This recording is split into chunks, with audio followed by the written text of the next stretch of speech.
There was an interest in the German economy to get cheap Russian gas. It was increasingly driven by economic interests, by vested interests, and it was increasingly influenced by corruption. The starting point was really changing Russia through ties and dialogue, but there was no learning process from the German side. There were huge changes after February 2022. Germany supplied weapons. Germany invests 100 billion euro into its defense.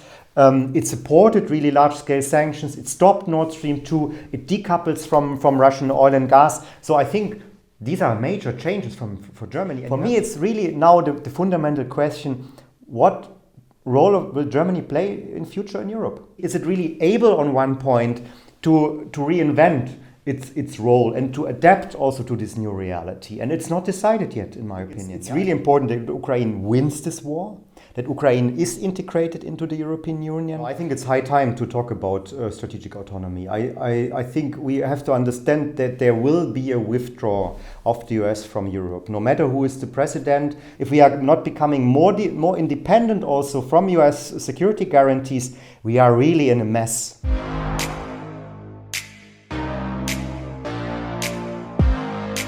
Good day and welcome to CDI Talks. My name is Anton Shekhovtsov and I'm the chair of the Center for Democratic Integrity, an Austria-based NGO that analyzes attempts of authoritarian regimes to influence politics and societies in Europe. My guest today is Stefan Meister, the head of the Center for Order and Governance in Eastern Europe, Russia and Central Asia at the German Council on Foreign Relations. Stefan has published widely on Russian foreign and security policy, Eastern Partnership countries, Germany's Russia policies and EU-Russia relations. I hope you will find our conversation interesting, and if you do, please like this video and subscribe to our YouTube channel to stay updated on future episodes of CDI Talks. Stefan, thank you very much for agreeing to talk to me, and for a start I would like to ask you to briefly describe the situation in the EU, where the EU stood right before the escalation of the Russian war against Ukraine in February last year. I think before the war, the EU was divided on Russia.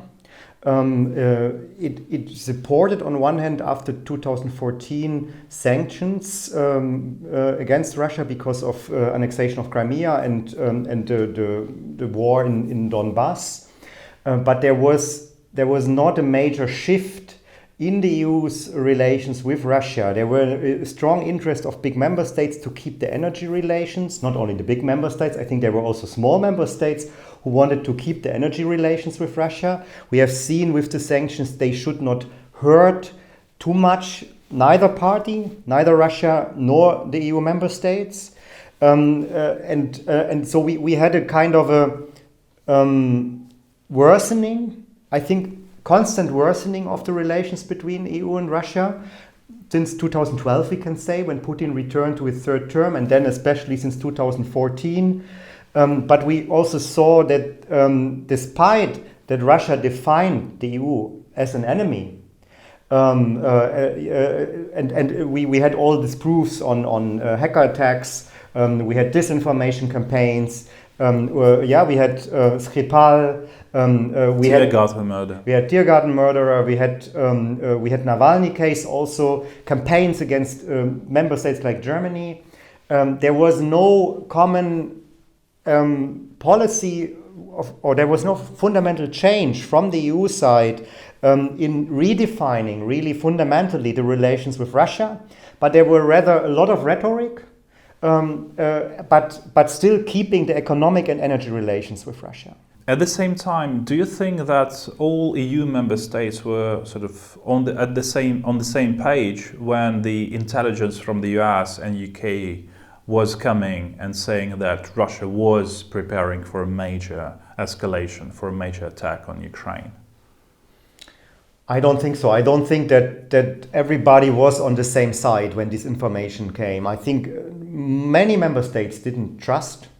They didn't think that it will really happen.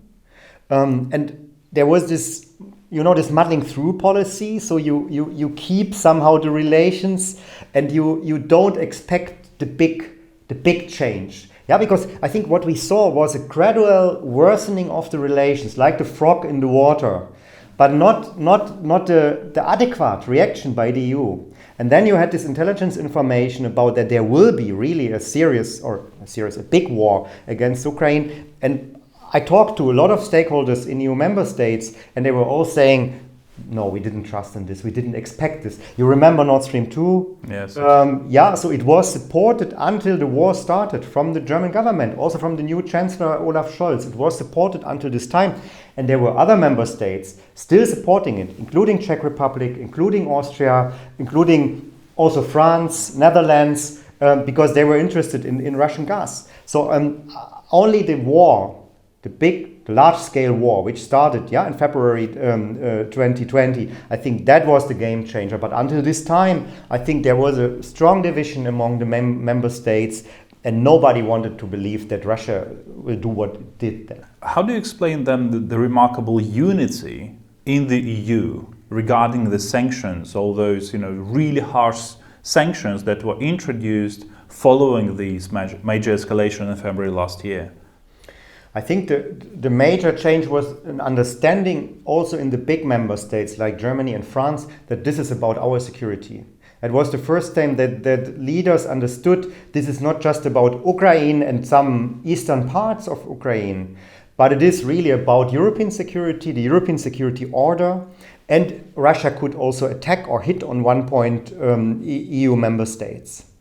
And I think this is also the Zeitenwende speech of Scholz, that he recognized that we are vulnerable, that we are not sovereign in terms of our security, we're depending on the US, and we are not able to protect ourselves. And Russia is really doing a large-scale war, and it was the end of the post-Cold War European security order. And I think that there was a recognition that this is real. This is really a new game, a completely new game, and we have to adapt to this new situation.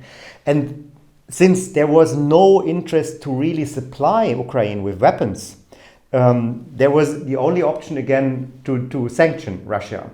And I think also Brussels and Ursula von der Leyen played an important role in getting the sanctions. But I think there was really a new assessment from the bigger member states that this is a new game. Well, the beginning of this major war, this major escalation, also made many to rethink what especially Germany was doing in the period between 2014 and 2022. And of course, many questions were raised about Merkel, about former Chancellor Angela Merkel.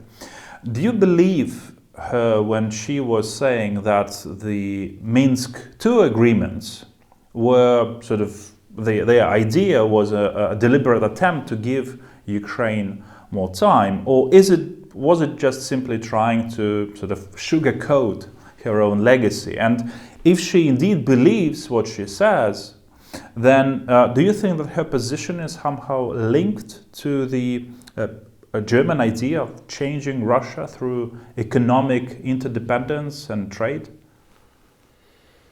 I think Merkel is the most realistic Russia watcher from the German chancellors we had in the past decades. So she understands with her own biography, being Eastern German technical elites, she really understands how Russia functions. And I think she had no illusions about changing Russia through economic interdependence. I don't think that she had. But Nord Stream 2, I think, was a prime example of how they tried to, somehow influence Russia through trade, through these economic interdependence. I don't think so. I think that was, for me, more lip service. There was an interest in the German economy to get cheap Russian gas. The whole German Energiewende was built on cheap Russian gas.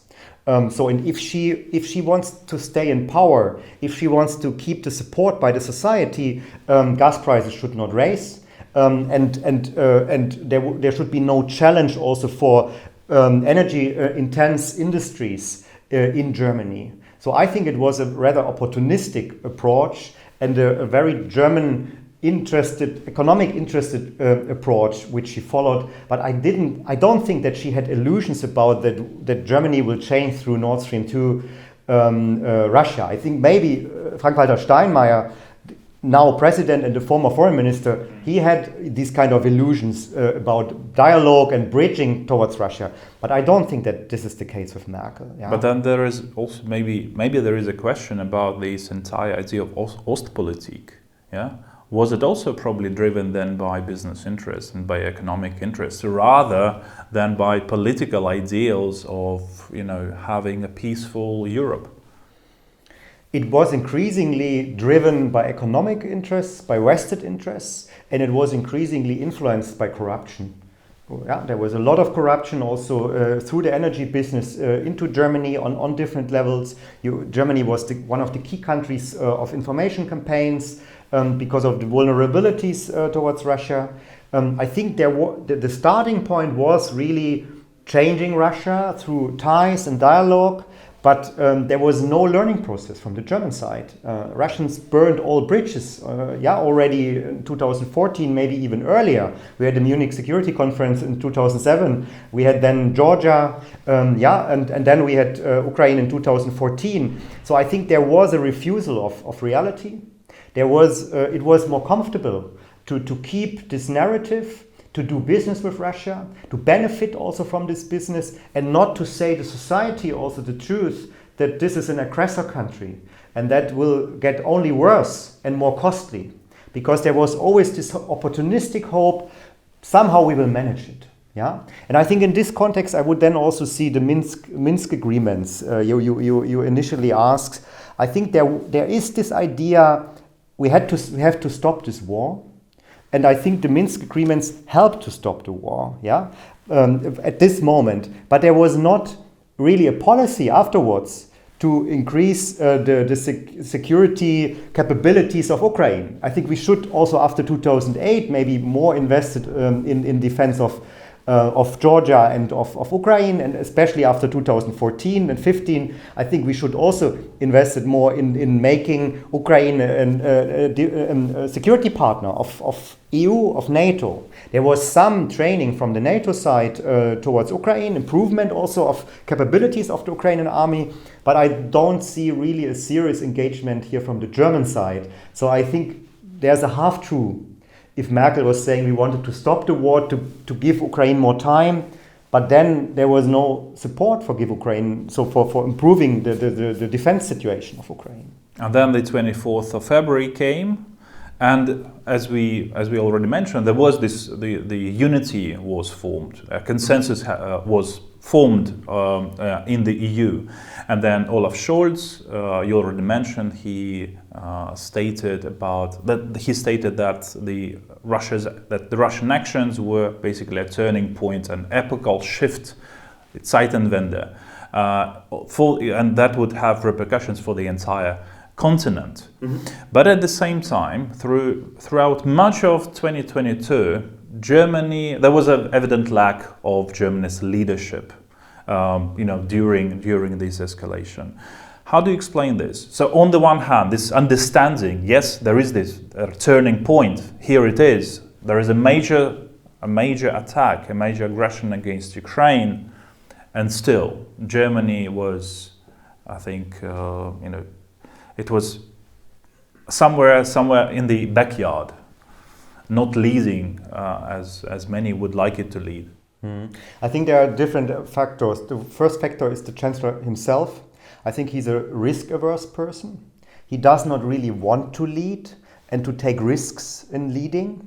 And he was also taking care of the society, who does not like to send weapons to countries, still has a kind of a sentiment with Russia, and also to his own party, which stands in the tradition of Ostpolitik and change through interweavement with Russia. So he was very careful in stepping too fast forward, and I think there's a majority of the Germans who support his very careful approach. I think that's maybe the second factor, that the society was coming from a very different angle. Pacifistic society, still looking on Russia when they looked to the east, even after 2014 in a majority, and not willing to invest money and capabilities into our defense. Yeah, and I think that was also supported by many decision makers who never challenged these kind of narratives after 2014, when already there was a war in Ukraine going on. Yeah, so and I think there were huge changes after February 2022. Germany supplied weapons. Yeah. Germany invests 100 billion euro into its defense. It supported really large-scale sanctions. It stopped Nord Stream 2. It decouples from Russian oil and gas. So I think these are major changes for Germany. And you have to understand from where Germany is coming and where it is now.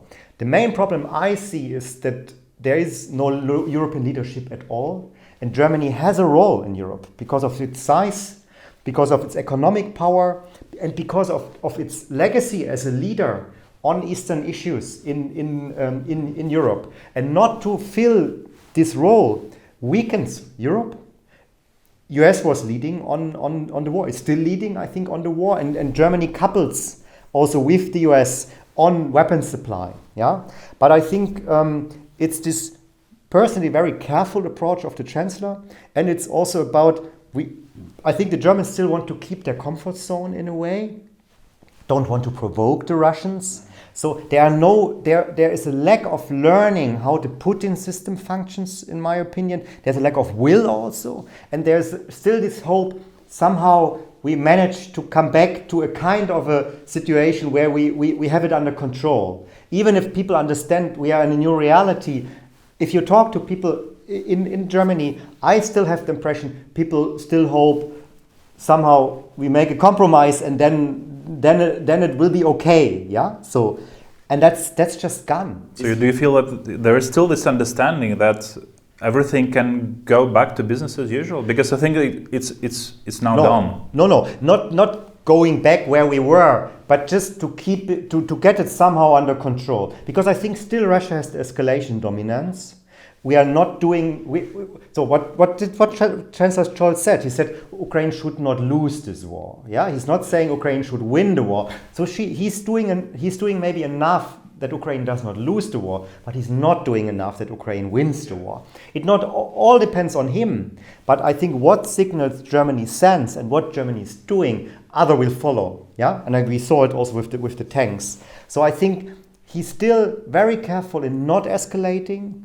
He's still very careful in not taking lead and getting responsible for an escalation. And he's taking care of a society who understands that this is a new reality, but still has these hopes. Yeah, somehow we will manage. And somewhere on one point we have to talk maybe with Mr. Putin to get it fixed. So I'm here from my own empirical experiences. When I'm talking about Russia in different parts of Germany, strong anti-Americanism, very strong criticism that the Americans, they provoked this war. And then still this idea against Russia, you cannot win a war. Yeah, it's also the German experiences from several wars with the Russian Empire, with the Soviet Union. This impression also in the society, in our elites, you cannot win a war against Russia. And that impacts on all these Zeitenwende. And maybe just a final point, and in the end, not really the Zeitenwende, because I think there's neither a cultural change nor a mental change which happened in Germany. And you need a change to a strategic culture, which is not there in Germany at all. And you need a mental change and understanding that we are now living in a brutal, neorealist world where you have to defend yourself and you have to help your friends or your partners that they also can defend themselves. Do you think that because of all this, because of these differences between words and deeds, do you think that Germany's reputation, Germany's even moral authority have been damaged? Not only because of the current developments, but probably because of the past approaches to Russia? Definitely. Germany has a credibility problem with its partners and also with Ukraine, yeah, and I think even with the US, because of the past, but also because it's not fulfilling its role it has in Europe, and it's doing always too late, too little, yeah, in a way, and it's very, very unprofessional in communicating why and how it's doing things. So I think there's a lack of explanation also about Germany, and everybody is miracling why Germany or why Chancellor Scholz is doing these kind of things. For me, it's really now the fundamental question: what role will Germany play in future in Europe? Will it be a rather a secondary actor who is not really willing to take a lead, and will it then also damage Europe? Yeah, and weaken Europe because it's not taking this leadership role, or is it really able on one point to reinvent its role and to adapt also to this new reality? And it's not decided yet, in my opinion. Yeah, and I think, as I said, that weakens Europe, that weakens transatlantic relations, that weakens also Ukraine, and that weakens also Germany's reputations and credibility worldwide, you can say. But if there is a new European Russia policy, should Germany be leading it? I think yes. I would disagree with those who are saying Germany failed in the past and now Poland and the Baltic states or other countries should take over. Because I think we need a balance between the big and the small member states. You need also the political and economic power to make really a difference and to really go through a new policy. And I don't think that without a German leadership on Ukraine and Eastern European policy, the EU will be able to be a major player. I think it needs really to put all its weight in terms of economic power. It needs to invest in its military and security power, and it needs also lead Europe in a political way on Russia and on Ukraine and on these Eastern issues. Also on enlargement, I think we need a stronger support from the German side to get this enlargement through. On Ukraine, on Moldova, on one point maybe also Georgia. And I don't see here at the moment any member state who is really leading, any big member state who's leading on this. And that confuses also our neighbors, and it strengthens Russia in a way. Yeah, because Russia actually thrives of confusion among its, what it considers enemies. Yeah. And it's exactly also playing on these weaknesses, like it is playing with the nuclear threat, nuclear weapons, which is in our societies still working. Yeah, it distracts, it weakens any kind of a cohesive approach, and I think Germany is here a weak spot, and I think that's also identified by Russia and by the Russian propaganda as a weak spot. Yeah, they're basically. They're trying to show that democracy cannot be strong, only authoritarian regimes can be strong. Mm-hmm. Yeah. So, talking about a new European Russia policy, how should it look like? So I think, first of all, we need to rethink our neighborhood policy in a fundamental way. I think we need to shift from a Russia first policy, which was the main defined policy for big member states, to a Ukraine first policy. So I think it's really important that Ukraine wins this war, that Ukraine is integrated into the European Union, and that with a successful rebuilding, transformation and integration of Ukraine, Moldova, maybe Georgia, there are examples also in the post-Soviet space that this is possible. Yeah, and it's undermining also the Russian narrative that only authoritarian regimes and the Russian model is the key model for any post-Soviet country. So I think that's for me the first point, shifting from Russia first to Ukraine first and integrating and rebuilding also Ukraine as the key country, and that Ukraine wins this war. The second point is I think we need really a short and middle and long-term policy for Russia. I think it needs, at the moment it needs a deterrence, it needs more sanctions, but also keeping the sanctions and understanding that can go also for a couple of years, and that it can be very costly for us, and explain this also to our societies. But I think it's important to deter Russia and to, in the end, to fulfill the goal of we need a deep regime change in Russia. I think only if the Putin system is disappearing, there will be change in Russia coming, and I think that's a long game, maybe, So it's not only about Putin as the key person, but it's also about his regime, his system he has created, and that needs to be changed. And I think that needs another side, from my perspective, to work with the Russians who have a different vision, or a vision of a different Russia, Yeah, so to really to create hubs also with Russian experts, with people who left the country, to build a different Russia policy and to impact also on the Russian information sphere with these people, but really working systematically with Russians abroad on a different Russia. I also understand that many of these people have a colonialistic, imperial ideas, but I think it's also working with these people on their own legacy, yeah, in a way. Now the problem here is not only that some of them are actually, really, as you said, they have this imperialist, colonialist worldview, but also that they don't actually have any influence inside Russia itself. So people would not be interested in listening to them, especially since they left. Yeah. There is this change in how you view all those people who decided to leave Russia. Yeah, no, I agree with you, and I don't. To be honest, I have no big hopes with the Russian opposition. I think it's mainly divided. It's also big egos, very individualistic groups and people. Yeah.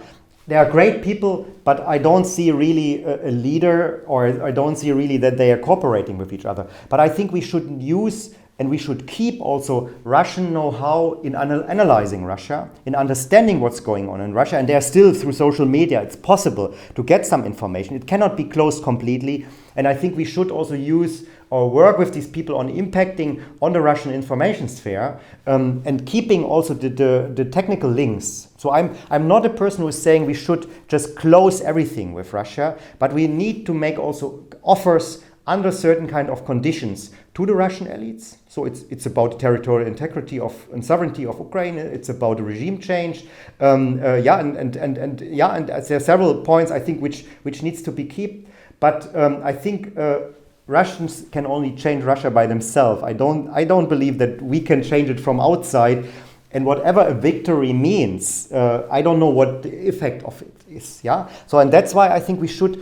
To understand what happens in Russia, we should also keep some technical tools, yeah, in terms of communication, and I think that's tricky. I understand this, but I think we need deterrence and not an engagement, but at least an information policy towards Russia. Now, you mentioned that actually no country in Europe had any leadership role during this escalation, during this major aggression. But before the war, President Macron would be talking about, he was talking about the need for a strategic autonomy of Europe. And then the time came, a particular element of strategic autonomy was really needed. And then no country decided that, even France decided that probably they would not lead. So do you think it is high time that we speak about strategic autonomy of Europe, or should we just forget about this project at all, since this war demonstrated that Europe is so much dependent for its security on the US? No, I think it's high time to talk about strategic autonomy. I think we have to understand that there will be a withdrawal of the US from Europe, no matter who is the president, but the trend will be more responsibility, more burden sharing on European security with the Europeans. And we have to take more responsibility, and we have to grow up here also. I think we talked in the past about strategic autonomy, but we did not do the things which were necessary to become more strategic and more autonomous. Yeah, and I think for me the key point in the speech on Zeitenwende of Scholz was that he understood if there's Trump or a Trump-like person coming back, we really have a problem. So if we now not start to invest in our own security, if we are not becoming more independent also from US security guarantees, we are really in a mess. Yeah, I don't see the steps now towards more autonomy. I also see how Scholz is really linking every of his decisions with the US. Yeah, also with the tank decision and coordinating also with Biden. But I think we have to understand that the US will focus on other regions in the world. They will focus on China. They will give less attention to Europe. I think also how they lead this war is weakening Russia in long term so much that they don't have to deal with this issue again, yeah, without escalating it. So, and I think that's why we don't have any alternative to more strategic autonomy, more investment in our security. And that's again why we have to build up partners in our neighborhood and integrate also our neighborhood or stabilize our neighborhood through integration, and then support countries like Ukraine also integrating with us in terms of their security policy. Thank you very much for this conversation, Stefan. It was a great pleasure. Thank you for inviting me.